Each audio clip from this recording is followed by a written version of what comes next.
Todos los hombres para engañar eligieron a John Kramer. Esto no es un castigo, es un renacimiento. La 10ª entrega finalmente se ha estrenado. Después de poco más de 2 años de que se estrenó Espiral, el juego del miedo continúa.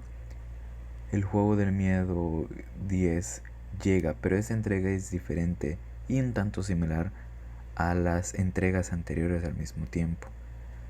Para esta hemos retrocedido casi 20 años en la línea temporal de la saga, pues esta historia está situada entre la primera y segunda película. El juego del miedo X o el juego del miedo 10 pone esta vez en el foco de la trama a John Kramer como el protagonista de la misma. En vez de ser una historia centrada en los jugadores, se centra en la persona detrás de estos juegos.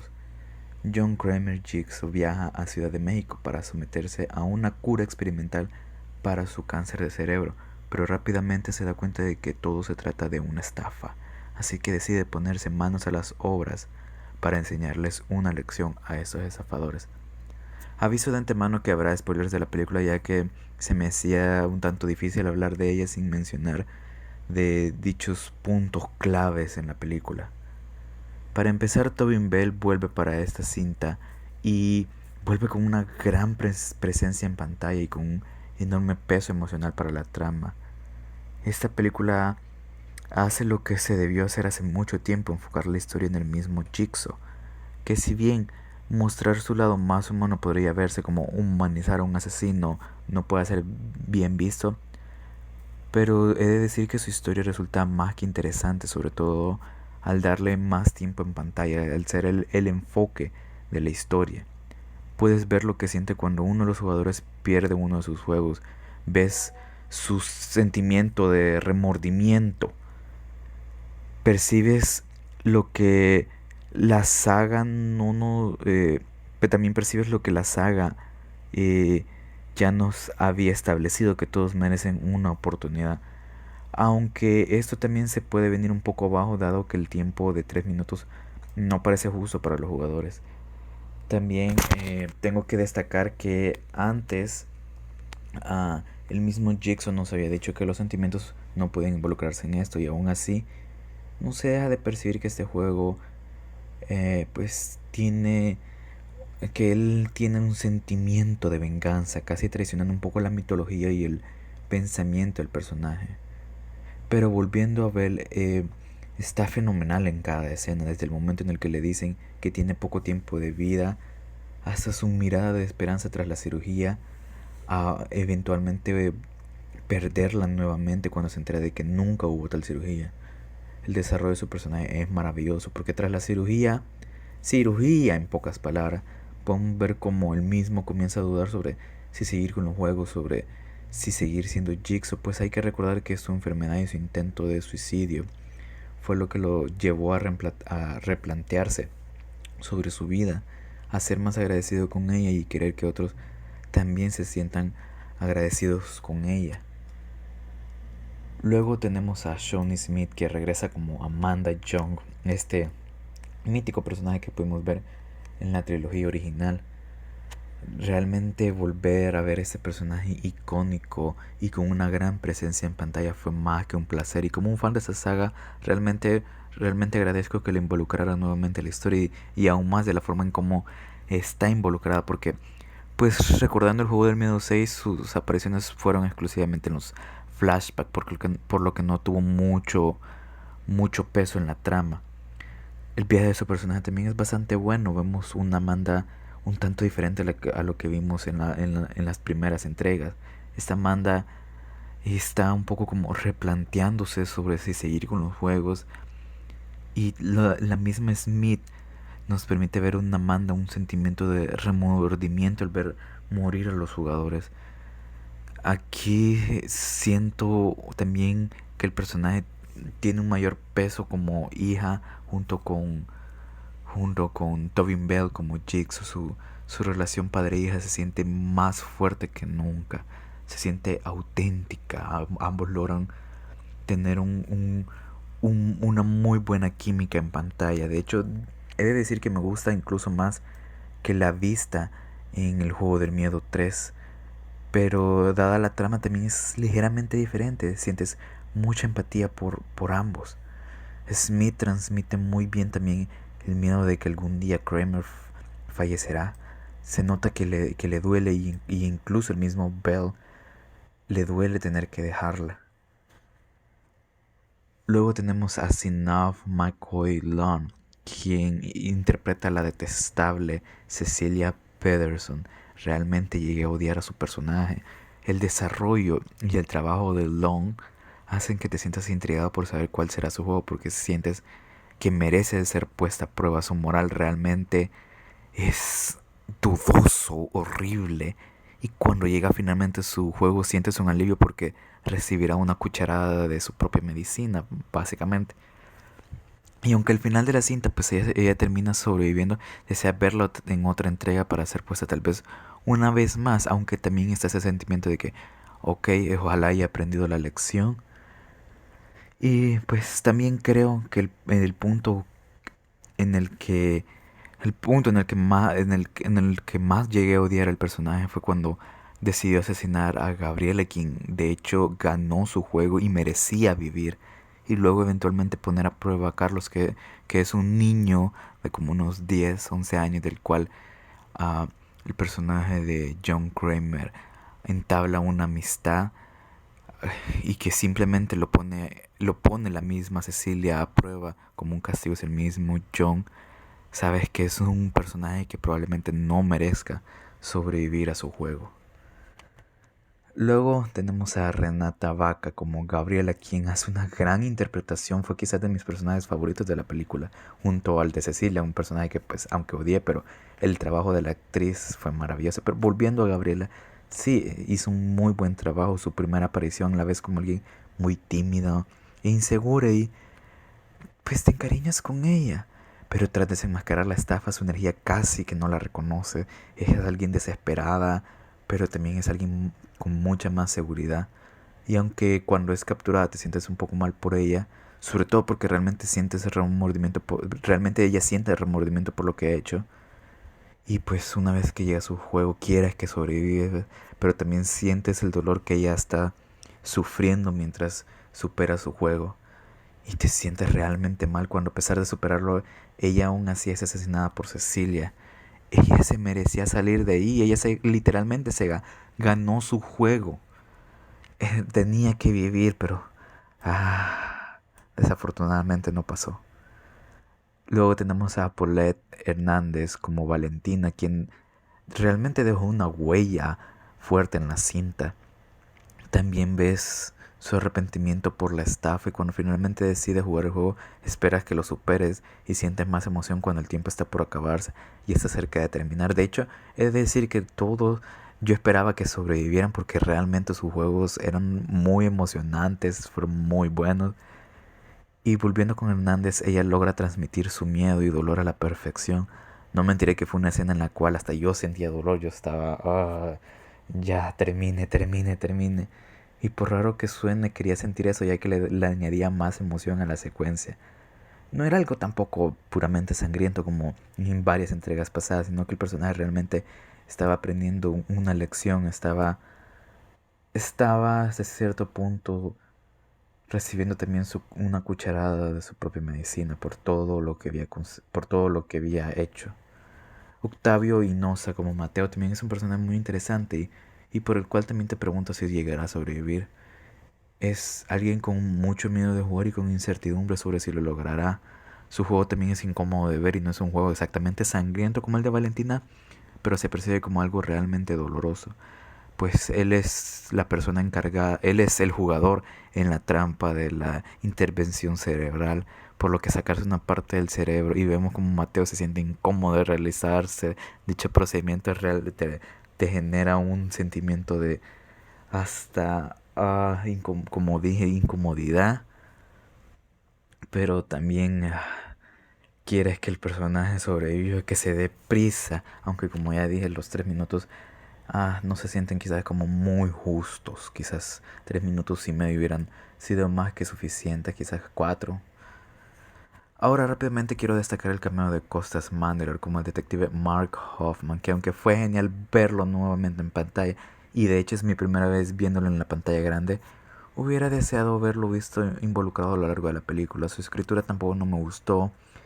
Fue un diálogo un tanto raro, no se percibe como natural y, y no sé, no es un diálogo que le encajara perfectamente a Hoffman. Y pues Hoffman es de mis personajes favoritos de la saga, con una moral un tanto dudosa, pero aún así creo que es uno de los favoritos de todos los fanáticos de la saga. El guion de la película también se me hace el mejor de toda la franquicia. La escritura de John Kramer es maravillosa, es diferente. Como dije, es lo que se debió hacer hace mucho tiempo, darle el enfoque a Jigsaw. Pero aún así hubo un par de huecos argumentales en la trama que te incomodan todo el tiempo cuando te das cuenta, porque no son huecos que los dejes pasar fácilmente y te preguntas por ellos, aún más cuando llega el final. Aún así, la última escena de la película es bastante buena y luego la escena post crédito se me hace como que necesitan cumplir una agenda, como una escena casi necesaria porque no se siente como un propósito. Pues para aquellos que ya la vieron sabrán que esta escena toma lugar en el icónico baño de la primera cinta, pero siento que no tiene una razón auténtica de tomar lugar ahí. Simplemente es un fanservice barato, sin propósito. Lo mismo que la aparición espontánea de Hoffman en esta escena. No tiene mucho sentido que digamos. Y luego tengo ah, ese sentimiento de que pues nos habían prometido en un inicio que la película conectaría la primera cinta con la segunda. Pero en ningún momento te dan como esas pistas más que solo mostrarte el baño. Pero como dije, el baño no tiene una razón en la trama como tal. Entonces por ese lado creo que he salido un poco decepcionado. Es un aspecto en el que quizás fallaron. Ahora quiero hablar de la cinematografía, la iluminación y la edición. Pues regresan a estos elementos clásicos de la saga y realmente lo agradezco que estuvieran presentes nuevamente, porque en las dos últimas estuvieron un tanto ausentes. Se siente como una película que pertenece a la saga original, a las primeras 7 películas. Los colores azules y verdes realmente crean una atmósfera de angustia, frialdad y aislamiento auténtico.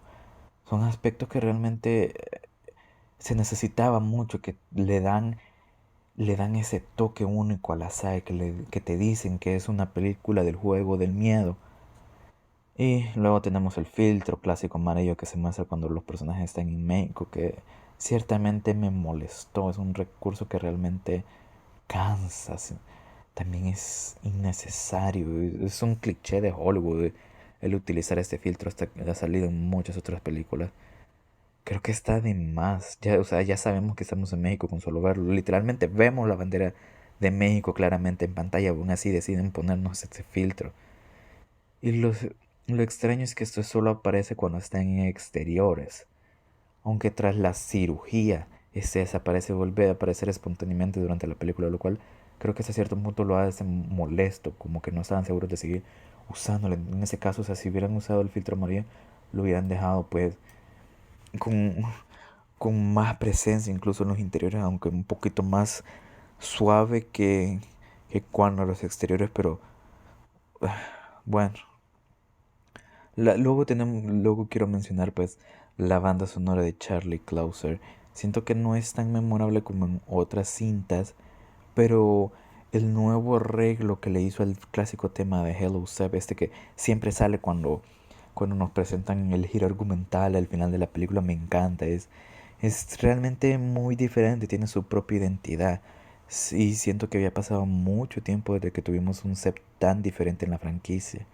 Así que ese aspecto pues agradezco mucho, y aunque sí he de decir que también me sorprendió que no fuese la pieza final de la película, porque por lo general, como digo, este tema se ocupa en el propio final y la cinta acaba justo cuando acaba la canción, mientras que aquí tenemos como un pequeño epílogo todavía con otro tema diferente, un tema totalmente diferente.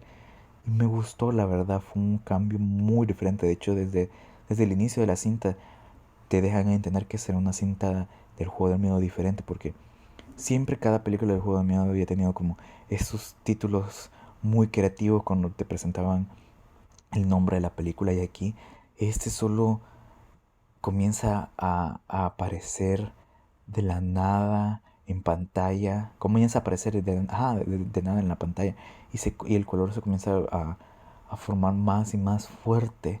Es un título simple, pero que te da la idea de que realmente es una cinta diferente a lo que hemos visto anteriormente. Y también te da como ese aire de, de que sí es, de, de que vamos por otro camino y luego que vuelva a aparecer en el final, pues también te da como un sentimiento de que hemos finalmente despedido a John Kramer y a Amanda Young, como que esta es oficialmente la última aparición que tendremos de ellos, por lo cual hasta cierto punto sí agradezco, pues quizás el cambio que necesita ahora la saga, continuar con una historia después del juego del miedo 3D, que fue un asco de película por cierto, pero pues también desearía verlos a ambos personajes una vez más, porque realmente son grandes personajes a los que se le tiene mucho cariño dentro de la saga. Bueno, en conclusión tengo que decir que me parece la mejor secuela de la saga y quizás la mejor entrega desde la cinta original. Esta cinta demuestra que para mantener el concepto interesante en una 10ª entrega se necesita traer nuevos elementos sin dejar ser fiel a lo que la saga ha hecho desde sus inicios. Y realmente espero que una secuela, quizás de esa cinta en específico, bien podríamos tener una entrega que termine de conectar con la segunda película. O bien podríamos tener otra cinta ubicada en otro momento de la línea temporal. Quizás alguna que conecte, no sé, Jigsaw con Espiral o el juego del miedo 3D con Jigsaw, porque se siente que las dos entregas anteriores estuvieron muy desconectadas de la franquicia. Pues si recordamos, si han visto la saga, sabrán que cada película del juego de miedo prácticamente comenzaba donde terminaba la anterior, con excepción de la segunda y la cuarta entrega, que comienzan en otros momentos. Pero aún así, creo que todavía hay huecos argumentales dentro de la saga que aún necesitan respuesta. Y creo que esta logra algo que el juego del miedo 3D falló. Y era responder algunas preguntas que teníamos de la saga. Y creo que esta las logra responder muy, muy bien. Como fan realmente de la saga, estoy más que satisfecho. Y espero que sigan, si van a seguir con un camino así como esta, pues creo que es el camino que deberían de seguir. Porque así nos darán muy buenas entregas de seguro.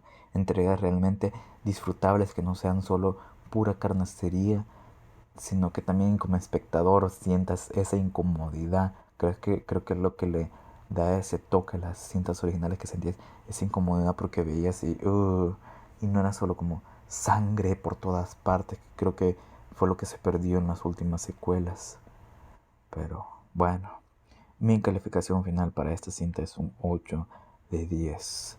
Y si tú ya la viste, ¿qué te pareció? Si no la has visto, realmente te lo recomiendo, sobre todo si eres fan de la saga. Y he de decir que si nunca has visto una cinta del juego de miedo, puedes entrar fácilmente a esta cinta, aunque te podrías llevar algunos spoilers si tienes planes después de ver las primeras cintas. Te podría llevar un par de spoilers de las primeras 4 películas por lo menos, pero siento que todavía la tercera y la cuarta película tuvieron otros giros argumentales más que solo de personaje. Pero bueno, esa es mi opinión. Ahora, ¿cuál es la tuya? Y recuerden, bajo ninguna circunstancia jamás spoileen una película, porque eso no es bonito. Tengan un muy buen día.